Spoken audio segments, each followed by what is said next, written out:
The only thing hotter than the air was the glare from the 8-foot-tall guard captain, and Jace Keller was reasonably certain only one of them was technically a violation of the Geneva Conventions. He wiped a bead of sweat from his temple before it could sizzle. The air tasted of sulfur and scorched ambition, which, in his experience, was the official scent of any diplomatic posting worth avoiding. "Look," Jace said, forcing a placid smile that felt like it was melting off his face. "Captain Vorn, is it? All I am requesting, per the Millendanus Accords, Article 4, Section 3, Subsection A, is a preliminary meeting space with adequate atmospheric filtration and a functioning nutrient dispenser, specifically one that can replicate Terran-style roasted bean infusion." Captain Vorn's stony, obsidian-like face didn't so much scowl as it geologically shifted. Her voice was a low rumble, the sound of stone shifting deep underground. "You are soft, human. Your shell is weak. You complain of our air. You ask for brown water." "It's called coffee," Jace muttered, "and it is the lifeblood of bureaucracy.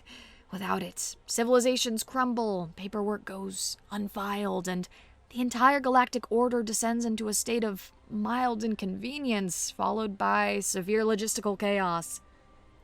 Vorn blinked a slow, disconcerting motion of a nicotinating membrane.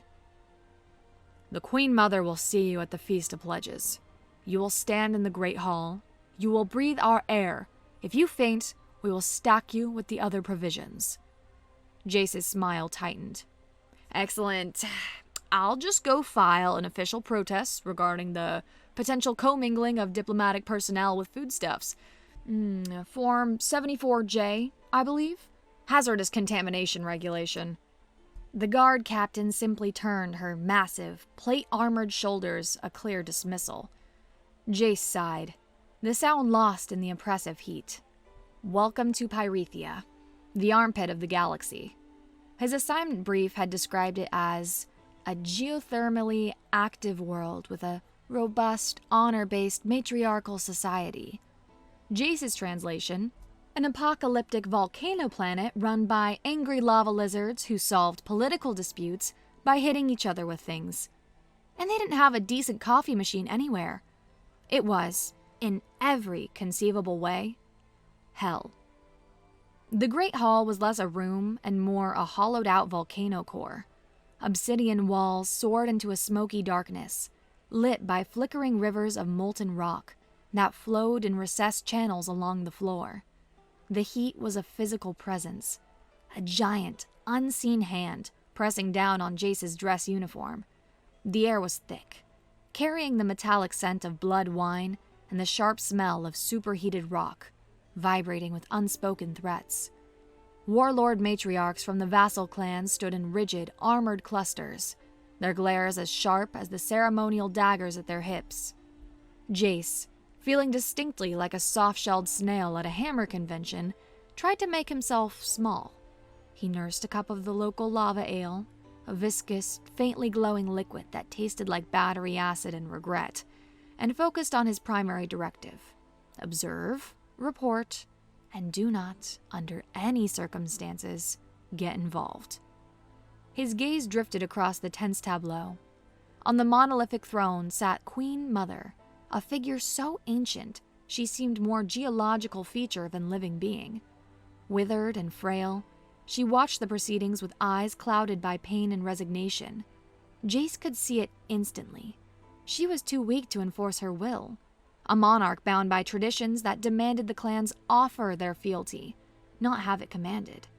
Her power had already faded, leaving a vacuum the other predators in the room were circling.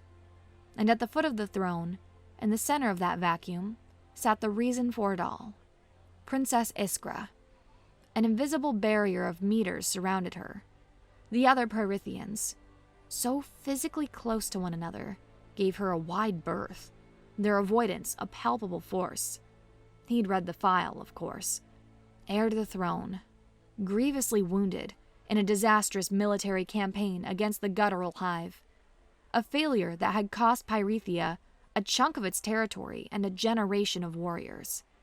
In a society that worshipped strength, her scars were not a mark of honor, but a brand of shame.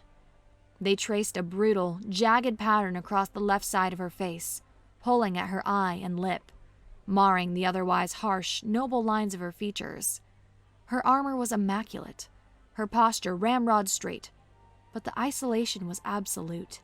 She was a ghost at her own feast. Jace felt an unwelcome pang of kinship. He, too, was an outcast here, the squishy, bureaucratic joke from a species of paper pushers.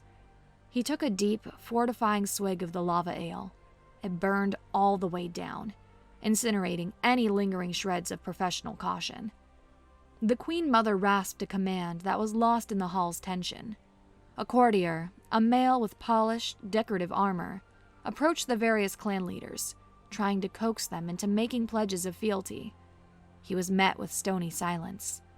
The silence in the hall deepened, pressing in. The air grew so thick, Jace felt he could have filed a report on it. Desperate to break the suffocating silence, the courtier's eyes landed on Jace. "The human diplomat!" he announced, his voice oozing false cheer. "Surely, our esteemed off-world guest would honor us with a traditional greeting, a toast to the royal house."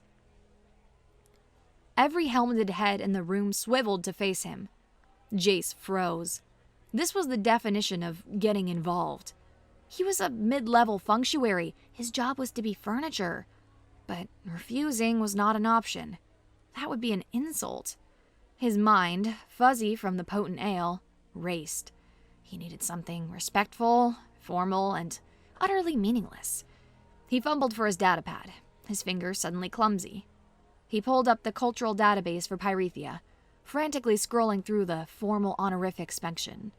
Most were complex, multi-part pronouncements. He needed something short and impressive. His eyes landed on a phrase listed under archaic rites of veneration. It was poetic, sounded important, and seemed appropriately deferential. A perfect piece of diplomatic fluff.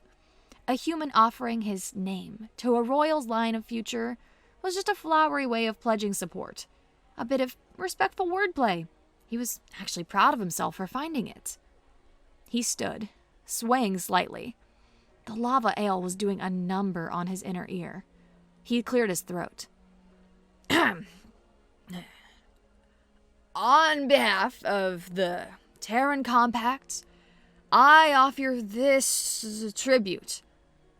He took a breath and recited the phrase from the screen, his voice ringing out with more confidence than he felt. "By the unquenched fire and the unbroken stone, I see the strength of your line and offer my name to its future." The words hung in the hot, silent air. Jace beamed, a sloppy, triumphant smile plastered on his face. He thought he'd nailed it. A perfect, poetic, and diplomatically safe non-answer.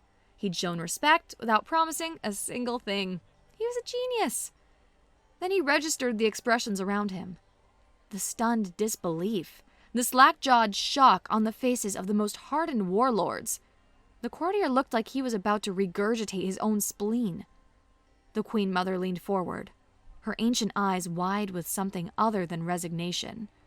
And Princess Iskra, she was staring at him, not with contempt or anger, but with a look of piercing, analytical shock. The silence stretched, becoming a physical thing, a vacuum that sucked all the air from Jace's lungs. He didn't understand. What had he said? It was just some old-fashioned boilerplate, right? The hangover felt like a failed orbital re-entry. Jace's head was a debris field of pain, and his mouth tasted like a pleasure droid's armpit. As consciousness seeped back, his first coherent thought was bureaucratic. "These quarters are non-compliant. This is substandard mattress support, inadequate atmospheric refresh rate, and a complete lack of approved caffeinated beverage dispensers. I could file grievances for a year." A high-pitched, frantic sound drilled into this administrative haze. "Sir, Mr. Keller, sir, you have to wake up! Jace cracked an eye open. His aide, a perpetually terrified junior attaché named Miller, was hovering over his cot, wringing his hands. Miller's face was pale, which was impressive, considering he was already the color of bleached parchment. Miller, Jace groaned. Report. Did I file Form 1138 subsection B for unauthorized fainting out of state of function? Sir, this is significantly worse than a procedural gaffe, Miller squeaked, his voice an octave higher than usual. Sir, you did something. I do lots of things, Miller. Mostly paperwork. It's my calling. Jace tried to sit up, but a wave of nausea sent him crashing back down. What's the damage? Did I insult the Queen's ceremonial hat? Did I use the wrong fork for the roasted grub larvae? You proposed marriage to the princess, sir. Jace's brain stalled. The words computed, but the meaning refused to land. I did what now? The Feast of Pledges, sir! It's not just for fealty! It's a traditional night where unbonded individuals can make formal declarations of union. Miller was hyperventilating now. And the phrase you used, sir, that wasn't just a toast. It was an archaic, but legally binding vow of betrothal. The memory returned in a sickening flash. The datapad, the archaic phrase, the stunned silence. I was just being polite, Jace whispered, the horror dawning. I was offering my name to her line's future. It's poetic. It means I support them. No, sir, it's not poetic. Miller's voice cracked. It's literal, sir. In their language, in their culture, offering a name to a line's future has only one meaning. To provide heirs. To offer your genetic legacy, to continue their dynasty. You didn't pledge support. You pledged yourself. It's a direct, undeniable marriage vow. Jace stared at the ceiling of his sterile, non-compliant quarters. Oh no. Oh, yes, sir, Miller wailed. The entire capital is in an uproar. Every warrior in that hall has refused her. They see her as cursed. And then you, the off-worlder, stood up and made a most solemn vow in their history. To rescind it now would be an insult so profound they might just declare a war on humanity, or more likely just on you. They'd probably toss you into the nearest lava flow, sir, and then file a complaint. Jace closed his eyes. His career wasn't just over. His life was over. He was gonna die on a volcanic hell planet because of a catastrophic linguistic misinterpretation while blackout drunk on alien moonshine. There wasn't a form for this. There wasn't a regulation that could save him. It was the ultimate bureaucratic failure. A summons arrived an hour later, delivered by two guards who looked at him with a bizarre mixture of pity and awe. He was escorted not to the dungeons, but to the royal spire, the private domain of the Queen Mother and her heir. The corridors were silent, carved from the same polished obsidian as the throne room, but here they felt less menacing, and more like the arteries of some vast sleeping beast. He was led into a chamber that was surprisingly Spartan. A training dummy stood in one corner, scarred with 1,000 cuts. A rack of wickedly sharp weapons lined one wall, and by a large window overlooking the lava-lit capital, Princess Iskra stood waiting for him. She turned as he entered, and Jace braced himself for an eruption of royal fury. He expected to be berated, threatened, and possibly dismembered. Instead, she was utterly, terrifyingly calm. Her scarred face was impassive, her one unblemished eye studying him with an unnerving intensity. "Human," she said. Her voice was low, like cooling magma. "Jace Keller." "Your Highness," Jace managed, his throat dry. "Look, about last night, I can't begin to express the depth of my procedural oversight. It was a catastrophic cultural misunderstanding. I had consumed a quantity of lava ale that has been known to impair judgment in species with less robust livers. I am prepared to submit a full written apology in triplicate. Iskra took a step closer. She was even taller up close, a column of disciplined muscle and scarred pride. You think I have summoned you for an apology? Well, yeah. That, or to personally use my intestines as a ceremonial garland. I was hoping for the apology option. A flicker of something, was it amusement, crossed her features. Your blunder, human, has caused more chaos in this court in one night than I have managed in 5 years of careful political maneuvering. The clan matriarchs are in disarray. My mother's advisors are apoplectic. They saw me as a political dead end, a broken relic to be quietly set aside. She paused, her gaze unwavering. And then you, the fragile, soft-shelled diplomat that everyone dismissed as a harmless fool, stood up in front of all of them and bound your name to mine. Your blunder was the boldest, most insane political statement this court has seen in generations. Jace stared at her, dumbfounded. But it was a gaffe, a world-ending, career-immolating gaffe. Reality is irrelevant, she stated, as if it were the most obvious thing in the world. Perception is power. They perceive it as a move of audacious strength.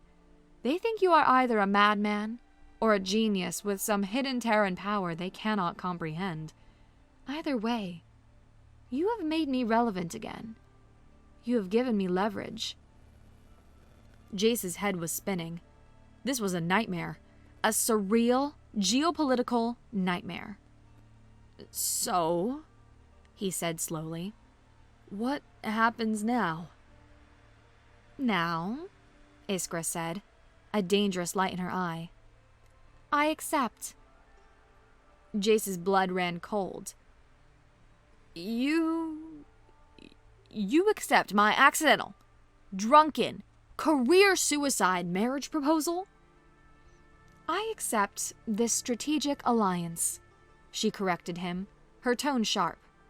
Your catastrophic cultural misunderstanding is my opportunity, and you, Jace Keller, are now my instrument. She gave him a smile that was all sharp edges. Congratulations on your engagement, human. I hope you enjoy the honeymoon. The honeymoon, as Iskra had so chillingly put it, was not a trip to a beachside resort. It was a conquest, a royal tour of the vassal clans to secure their loyalty before the political ground she had gained could crumble beneath her. The absurdity of the situation was a dizzying weight as he stood in the main courtyard of the palace. Iskra, clad in burnished dark red armor, swung herself onto the back of her mount, a lava hound, a massive six-legged reptilian beast with overlapping plates of cooled magma for hide and smoke snorting from its nostrils. It was magnificent. It was terrifying. It looked like it ate smaller planets for breakfast. And then there was Jace's ride. You have got to be kidding me, he said, staring at the creature assigned to him. It was a multi-legged cargo hauler, a biological pack mule that looked like a drunken engineer had tried to build a spider out of spare parts and industrial rust. It had too many knees, and its head swiveled with a disconcerting, rickety motion. His name is Stumbles, Iskra said without a trace of irony, reining in her lava hound. He is sturdy. He looks like he's perpetually on the verge of falling over, Jace countered. And I think one of his legs is on backwards. He will keep up. The words were a command, not a reassurance. The journey began. Iskra's lava hound moved with a powerful, ground-eating gait, while Stumbles lived up to his name, lurching and swaying behind her like a mobile pile of scrap metal. The landscape was a brutalist painting of jagged peaks, rivers of fire, and planes of black volcanic glass that crunched underfoot. "So," Jace called out after an hour of miserable, lurching silence. "This is nice. It's very scenic. Does your planet have any other colors besides black and red and imminent death orange?" Iskra glanced back, her expression unreadable. "Our world is forged in fire.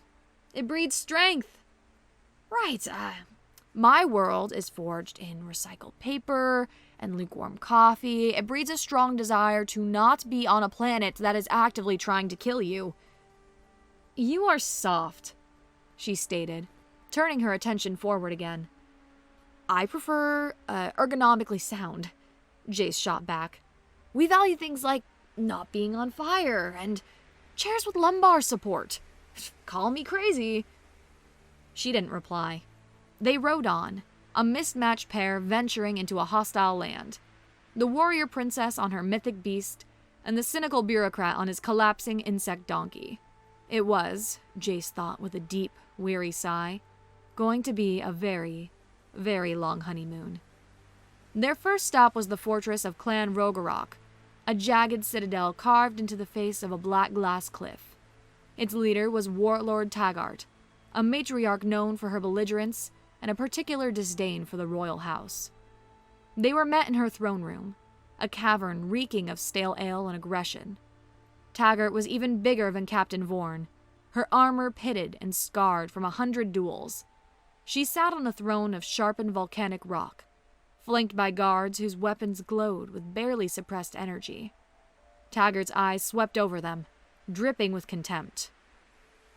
"The scarred princess," she sneered, her voice a gravelly rasp. "And what is this? A soft-shell pet you found to pledge when no warrior of honor would?" Jace saw Iskra's hands clench into fists at her sides, but her face remained a mask of cold fury. "Warlord Taggart," Iskra said, her voice dangerously level. "You will show my consort the respect his station demands." "Station? He has the station of a fool. He's weak, a mockery. How can you hope to lead the clans when you bind yourself to that?" She gestured dismissively at Jace. "I have come to accept your pledge of fealty," Iskra said, ignoring the jibe. "You will have my fealty when you earn it in the ritual circle," Taggart growled, rising from her throne. "You and me. Now. Unless your little pet wants to fight in your place." Iskra's hand went to the hilt of her blade. "I will reclaim my honor myself." Jace watched, his mind racing. A duel was Iskra's world, not his. But he was her consort, her ally. And he was a bureaucrat. His weapons weren't made of forged steel, they were made of rules. And he had done his homework. While Iskra stepped forward, preparing for the duel, Jace cleared his throat. Loudly. "Excuse me," he said, his voice calm and carrying. "Warlord Taggart, a point of order before the ritual bloodshed commences." Taggart shot him a look of pure venom. "What is it, little snail?" Jace held up his datapad. "I couldn't help but notice the power source on your Honor Guard's plasma repeaters. The EM7B conversion cell, a fine choice for stopping power, but unfortunately, a direct violation of the Guttural Free Trade Accord, Section 9, Subsection B, which prohibits the use of military-grade hardware manufactured with non-bonded synthetic crystals from the Altair system." Taggart stared at him, bewildered. "What?" "Furthermore," Jace pressed on, his voice gaining the confident, droning cadence of a master auditor, "the armor plating on your flankers appears to be a composite alloy, containing more than the 0.05% of restricted neodymium allowed under the Galactic Compact's Non-Proliferation Treaty of 78. I have the form right here.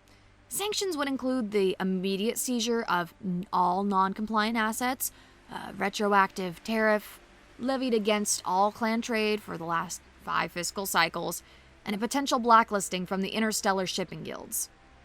He looked up from his datapad and gave Taggart's chief aide a thoughtful look.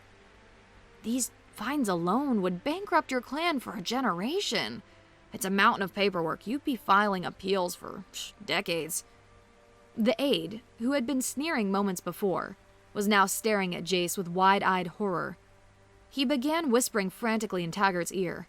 The warlord's focus, once laser-sharp on Iskra, was now fractured. She was distracted, confused. Her rage diluted by a sudden, terrifying wave of logistical dread. It was the only opening Iskra needed. She moved like a blur of dark red steel. She didn't go for a killing blow, but to disarm. 2 precise, devastating strikes sent the warlord's massive axe clattering across the stone floor. But Taggart was no mere brute to be felled by a single trick. With a roar of pure fury, she snatched a wicked-looking dagger from her belt. Taggart lunged, a bull-like rush of armored fury. The smaller blade, a vicious blur, aimed at Iskra's gut. Iskra met the charge, parrying the main thrust with her own longer blade. But Taggart's wild momentum carried through.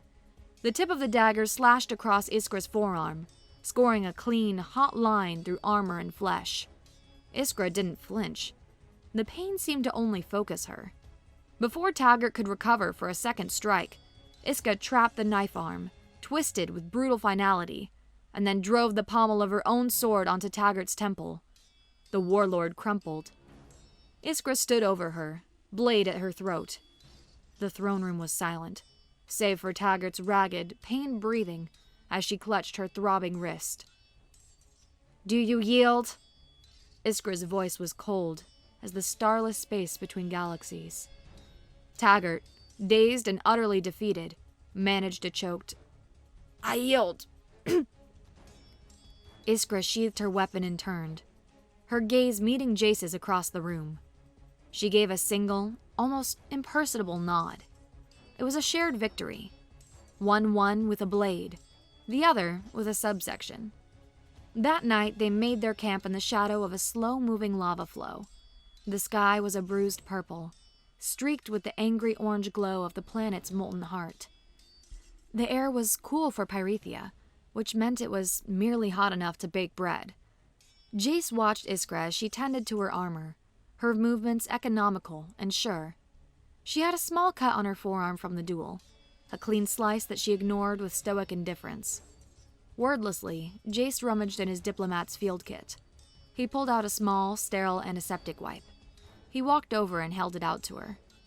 She looked from the wipe to his face, her expression guarded. "It is nothing."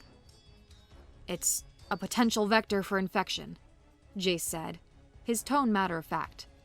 "And it would be a shame to survive a duel with a 7-foot-tall battle-axe enthusiast, only to be taken out by a microscopic organism." She hesitated for a moment, then took the wipe. She cleaned the cut with a quick, sure motion. The gesture was small, practical, devoid of pity. He was a colleague ensuring a partner remained combat effective. The tension that had existed between them since the proposal seemed to ease, replaced by a quiet, shared space. "You were a bureaucrat today," she said, her voice softer than he'd ever heard it. "You fought with rules." "It's just what I know," Jace admitted, settling down on a rock near the fire. "Not as flashy as an axe, but it gets the job done. Sometimes." "No one has ever fought for me like that," she said, not looking at him. She was staring into the fire, but her focus was somewhere far away. "They either fight to claim me, or to protect their honor through me. You just made her position untenable." "She insulted you," Jace said simply. "And you're my strategic partner. It was an inefficient allocation of her political capital." Iskra almost smiled. "Is that what you call it?" She finally turned to look at him, her scarred face illuminated by the firelight. "Those scars you see, they are not from an honorable defeat. I was leading a vanguard against a guttural nest. My second in command, a rival from a jealous clan, gave my plans to the Hive. It was a trap. She betrayed me to the enemy for a chance at glory. I was the only one who fought my way out. Jace was silent for a long moment, processing the weight of her admission. The files had said it was a failure. They hadn't said it was a betrayal. So, your people don't see a survivor. They see a reminder of the day they were made fools of. They see a failure made flesh, she confirmed, her voice flat. It is easier than admitting one of their own was a traitor. Jace looked at this fierce, proud warrior, shrouded in loneliness. My people, he said, his voice laced with a familiar cynicism, don't value strength or failure. They value compliance. I was good at my job. Too good. I automated half the sector's reporting procedures, making 3 senior attaches redundant. I streamlined trade routes, which cut into the kickbacks a well-connected corporate liaison was receiving. I was effective, and for that, I was branded a troublemaker and reassigned to the most undesirable post in the known galaxy. He gestured around at the volcanic wasteland. Welcome to my reward for competence. Iskra looked at him, really looked at him, for the first time. She saw not a soft shell, but a fellow exile. Someone punished for the very qualities that defined them. So, she said, a dry, brutal humor entering her voice. We are a pair, then. The scarred and the subversive. The beast and the bureaucrat. Jace felt a genuine smile touch his lips. I think I prefer the diplomat and the dame with the disintegrator-proof décolletage. But we can workshop it. For the first time since he'd met her, Princess Iskra laughed. It was a short, rough sound, like rocks tumbling down a mountainside, as if the mechanism for it had rusted from disuse. And Jace decided, right then and there, that getting her to do it again was a new primary directive. To continue their honeymoon, they needed supplies. Untraceable, off-the-books gear that couldn't be linked back to the royal house. Iskra led him to a black market operating out of a network of geothermal caves, where steam billowed from cracks in the rock, and the air was thick with the scent of sulfur and illicit commerce. It was here they met their crew. Their first recruit was a Cheetic, a multi-limbed arms dealer with an exoskeleton that shifted from metallic green to deep violet, and a voice that sounded like 1,000 tiny clicks translated into perfectly sassy, idiomatic standard. Princess Iskra and her human accessory, Cheetic chirped, her large, dark eyes taking in Jace. Heard you crashed Warlord Taggart's party. Good for you. The armored old hag has been squeezing my supply lines for years. You need weapons, shields, a small tactical anti-gravity mine that only detonates when it detects self-righteous monologuing. I've got a special on those. We require discretion, Chitwick, Iskra said, and a long-range comms scrambler. Discretion is my middle name. Well, actually, it's but discretion tests better with my client base. While Chitwick haggled with Iskra, Jace noticed a large blob that pulsed with a soft, unwavering light in a corner. It was gelatinous, bioluminescent amoeba, easily the size of a small hovercraft. It communicated through modulated light patterns and low-frequency hums. What is that? Oh, that's Gloob, Chitwick clicked. He's a bard from the Milladadian slime pits, chronicler of epics. Jace's universal translator, a standard-issue diplomatic model, flickered as it tried to parse the creature's emissions. Suddenly, a voice filled his ear, smooth and rhythmic, with a definite beat. Yo, yo!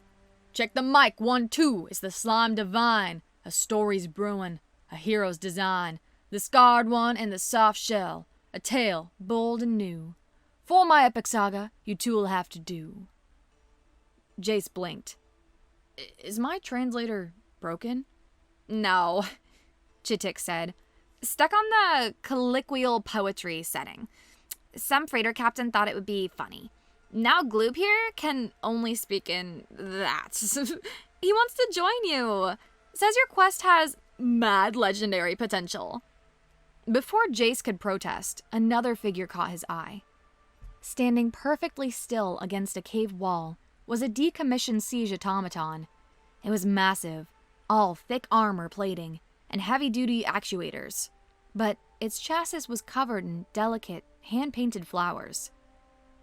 And him? Jace pointed. Unit 44, Chittick said. We call him Petal. Decommissioned warbot. His last owner was a lonely freighter stoker who gifted him a poetry database before he got spaced. Now he wanders the galaxy, seeking enlightenment and composing haikus. As if on cue, the bot's optical sensor glowed red. Its voice, a deep, synthesized monotone, echoed in the cavern. A human observes. His structure appears unsound. A flower might wilt. Iskra finished her dealings with Chittik and walked over. They wished to join us. A rhyming blob and a poetry-reciting killbot, Jace said, deadpan. Our chances of success just skyrocketed. We're now officially the weirdest armed rebellion in the galactic history. Petal the bot swiveled its heavy head to look at Iskra. Her quest is worthy. A poem written in great deeds. I will guard the verse. Gloob pulsed a series of bright, enthusiastic colors. The crew is assembled, the fellowship tight. Gonna rock this volcano morning, noon, and night. The bot, the bug, the blob, the human, the queen, the baddest damn posse the galaxy's ever seen. Jace pinched the bridge of his nose. Fine, he sighed. But if he starts doing slam poetry during a firefight, I'm not responsible for what happens.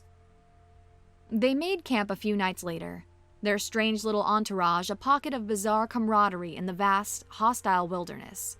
Petal stood silent guard, occasionally murmuring a new haiku about a particularly interesting rock. Gloob provided a softly glowing, rhythmic light show, humming a low-bass ballad about their journey so far. Jace was cleaning his datapad when he noticed Iskra flinch. It was a tiny, almost impersonable movement as she shifted her weight. He'd seen it before, a slight tensing of the muscles around her shoulder whenever she moved a certain way. He looked closer. Near the complex joint where her pauldron met her breastplate, nestled deep in the scarred tissue that the armor didn't quite cover, he saw it. A tiny glint of metal. A piece of shrapnel no bigger than his thumbnail, that her healers must have missed years ago. It was embedded just deep enough to press on a nerve every time she extended her arm. A source of constant, low-grade, agonizing pain she had clearly lived with for years. He didn't say a word. He didn't want to make a scene or offer pity.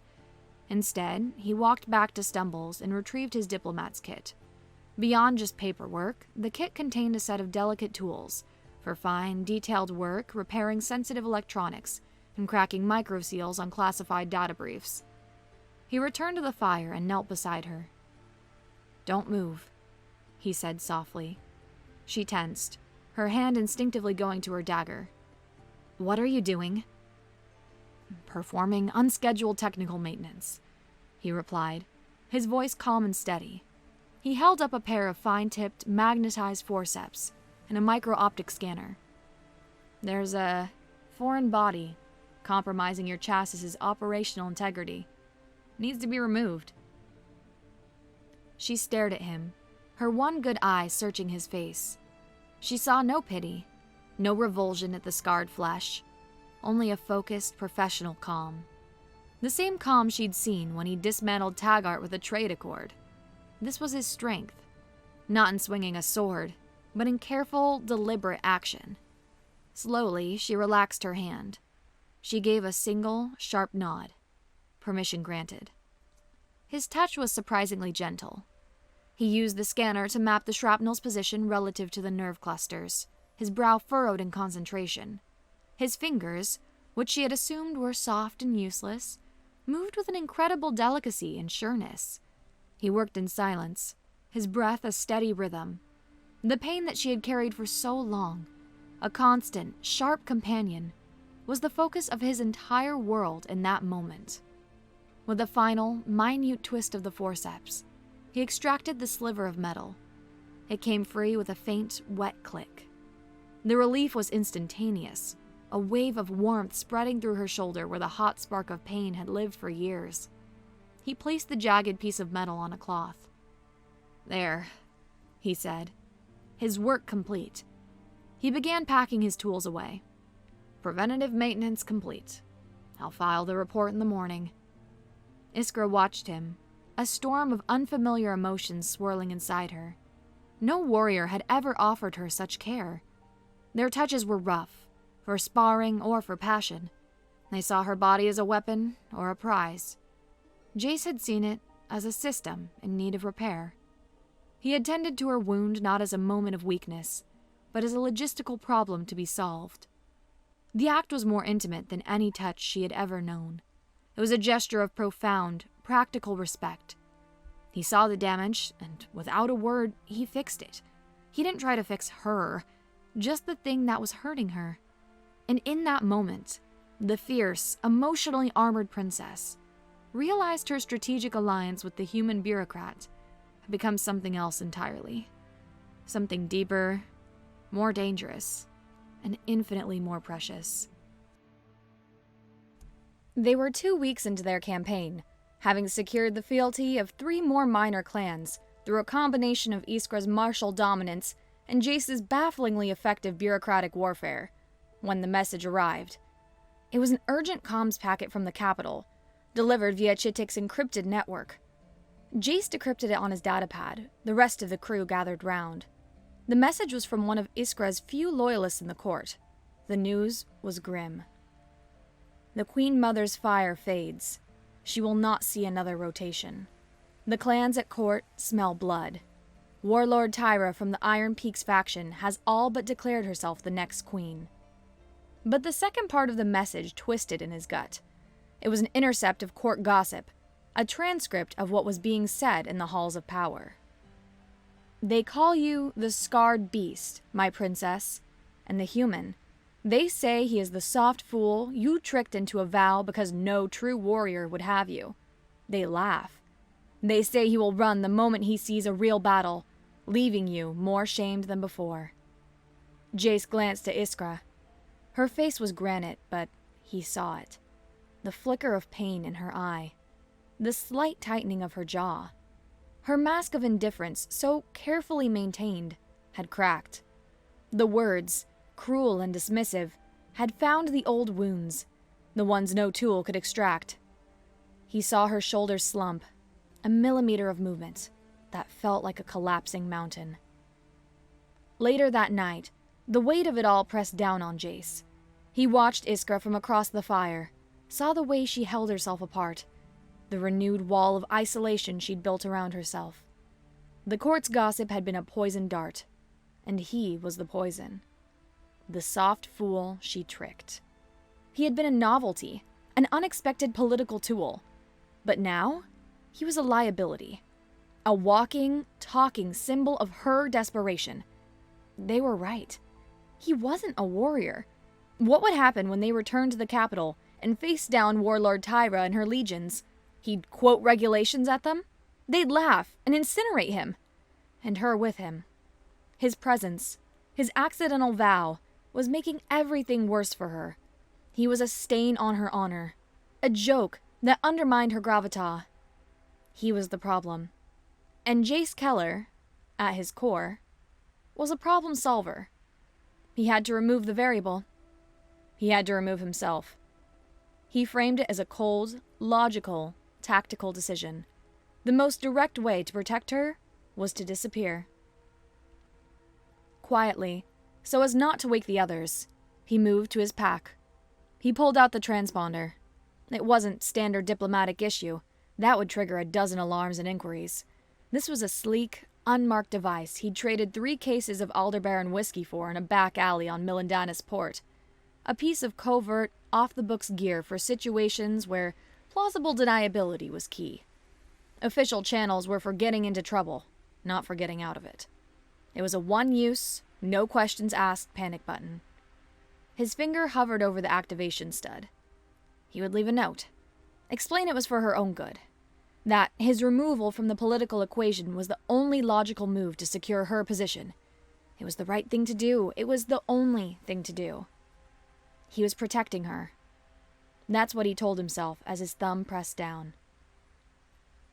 "What are you doing?" The voice, cold and sharp as obsidian glass, cut through the night. Jace flinched, snatching his hand back from the now-activated transponder, which was emitting a faint, subsonic pulse. Iskra stood there, a silhouette against the dying fire. She must have been watching him the whole time. Her arms were crossed over her chest, her face an unreadable mask of shadows. "I'm recalibrating my locator beacon," Jace lied, his voice sounding thin and weak, even to his own ears.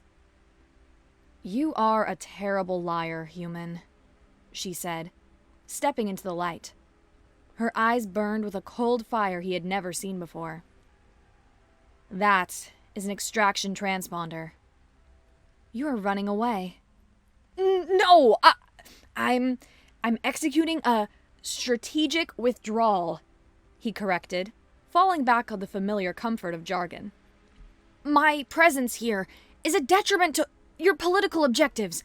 I'm a vulnerability. By removing myself—" "Stop." The word was a whip crack. "Stop hiding behind your words." She took another step, her voice dropping to a low, furious growl. "They got to you, didn't they? The whispers from the capital, the soft fool, the scarred beast. You finally see it. You see me as they do. A monster. An ugly thing to be pitied and then abandoned when it becomes inconvenient." The raw pain in her voice was a spear in his gut. This was worse than any anger. "I do not need your pity, Jace Keller," she seethed, her hands clenching at her sides. "I have survived the scorn of my own people for years. I have endured their revulsion and their whispers. I thought you were different. I needed an ally, not another coward who flees at the first sight of ugliness." Her words dismantled him. Coward. Ugliness. She thought this was about her scars. After everything, she still thought he saw her the way everyone else did. All the sarcasm, all the layers of cynical detachment he used as a shield fell away, burned to ash by the heat of her fury and his own dawning, horrified realization. He hadn't been protecting her. He'd been insulting her in the most profound way possible. "Ugliness," he said, his voice raw, stripped of all artifice. He turned to face her fully, his own anger rising to meet hers, an anger born of frustration and a fierce, desperate need to make her understand. "Iskra, is that what you think this is all about?" He took a step towards her, closing the distance between them. "I have spent the last month watching you ride a goddamn lava beast across a planetary hellscape. I watched you face down a warlord twice your size and break her with nothing but contempt and a sharp piece of steel. I watched you rally the broken and the bizarre to our cause. You are the most terrifying, competent, and stubbornly alive person I have ever met." He was standing right in front of her now, looking up into her stunned, furious face. "If you think, for 1 second, that I give a damn what your face looks like," he said, his voice thick with emotion, "then you haven't been paying attention." And then he did the only thing that made sense. He reached up, tangled a hand in the rough fabric of her tunic, and pulled her down to him. He kissed her. The kiss was no gentle exploration. It was a collision. A desperate, frantic press of lips, born of frustration and revelation. It was the taste of ash and passion, the feeling of unyielding pride meeting pure, terrified sincerity.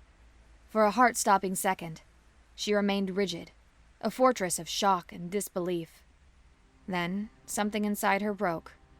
Her hand came up, not to push him away, but to cup the back of his head, her armored fingers pressing against his skull as she kissed him back, pouring all her loneliness and fury and dawning impossible hope into the embrace. Kaboom! A blinding flash of plasma energy erupted from the edge of their camp, striking a nearby rock outcropping and vaporizing it into a cloud of glowing dust. Jace and Iskra sprang apart, hearts pounding.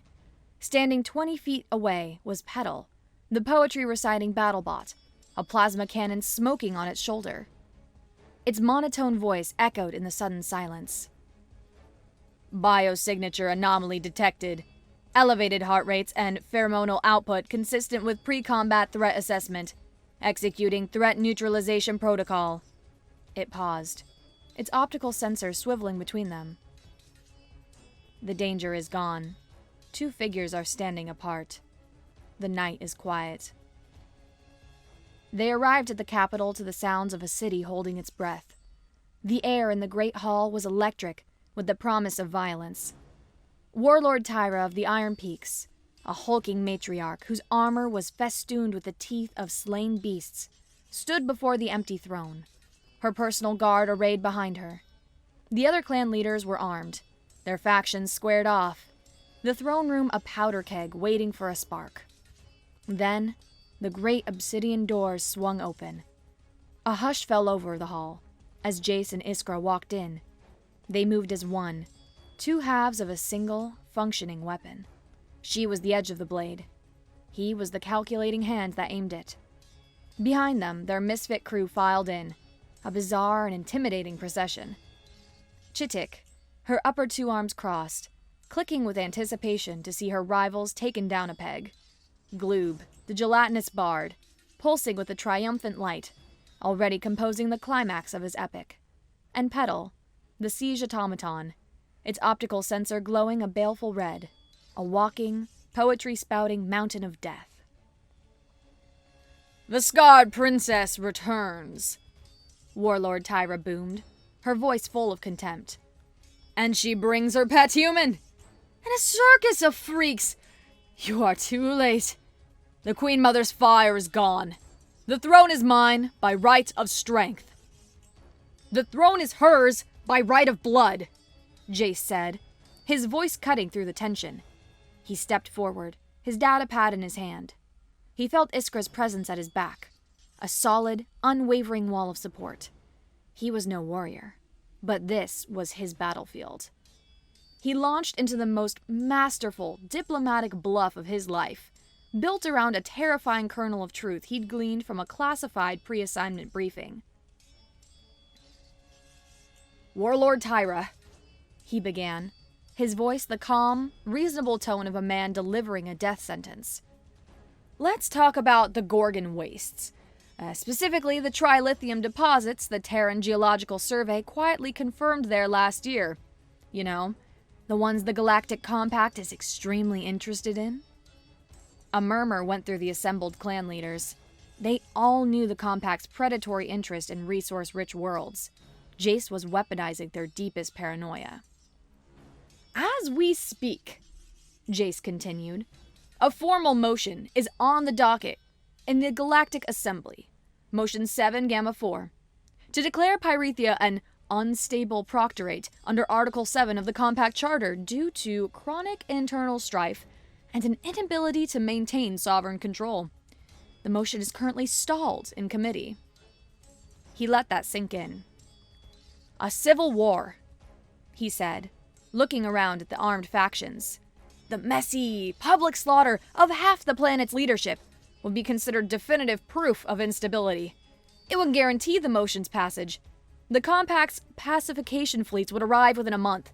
Your clans would be disarmed, your territory sectioned off, and sold to corporate mining interests. You won't be warlords. You'll be foremen. If you're lucky. A skeptical warlord from Tyra's faction scoffed. Lies! The compact would not dare! We are a sovereign—" He was cut off by a soft, hissing sound. Iskra had drawn her ceremonial dagger. The blade, forged in the heart of a volcano, glowed with internal heat. With a calm, deliberate motion, she rested its searing tip against the palm of her own gauntlet. The metal hissed and glowed brighter, the smell of superheated steel filling the air. Her voice was quiet, yet it carried to every corner of the hall. "He is my consort, the Prince Consort of Pythia." She looked at the skeptical warlord, her eyes promising swift annihilation. "Interrupt him again, and the last thing you see will be your own ashes." The combination was devastating. His soft power threat of bureaucratic annihilation and her hard power promise of immediate personal violence. It was a 1-2 punch that shattered the warlord's aggression, replacing it with a cold, terrifying calculus. Fight each other and lose everything to the compact, or bow to the woman who now wielded not only the blood right, but the most unpredictable and dangerous weapon of all, a human who fought with the galaxy itself. Warlord Tyra stared, her bravado evaporating. She looked from Jace's unwavering, confident gaze to Iskra's burning dagger and the silent, menacing warbot standing behind them. With a growl of pure frustration, Tyra slammed a mailed fist to her chest and bent one knee. "I recognize the bloodline," she bit out. One by one, the other clan leaders, faced with a no-win scenario, followed suit. A wave of kneeling warriors spread across the great hall. They bent the knee not just to the scarred princess, but to the unlikely, terrifying team she had become. The silence that followed was thick, with shock and the bitter taste of surrender. No one knew what to say or do.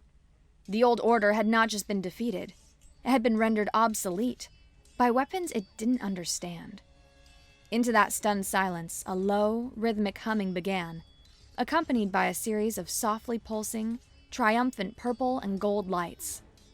Jace closed his eyes for a brief second. He knew what was coming. Gloob, the gelatinous bard, swelled with creative energy. Jace's translator kicked in, filling the cavernous hall with a voice smooth as polished stone and twice as confident.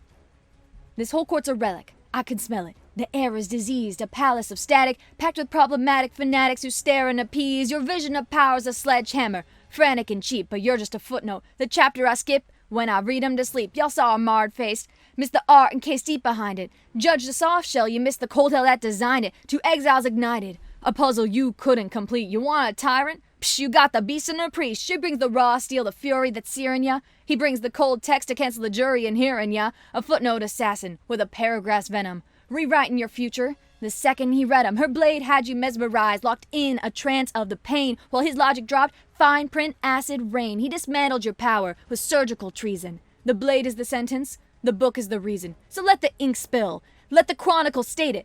This ain't a new kingdom, it's a symbiotic hatred, a mind for the mayhem, a blade for the heart you hold dear. The fire needs parchment to focus the fear. Your ironclad armor, it's completely obsolete. Your whole dynasty's rendered delete. Capiche? The blade and the tactician. A legend is born from the scorn, a new covenant inked on a document torn. So bow to the syndicate, the reign has begun. The age of the blade and the book have become one.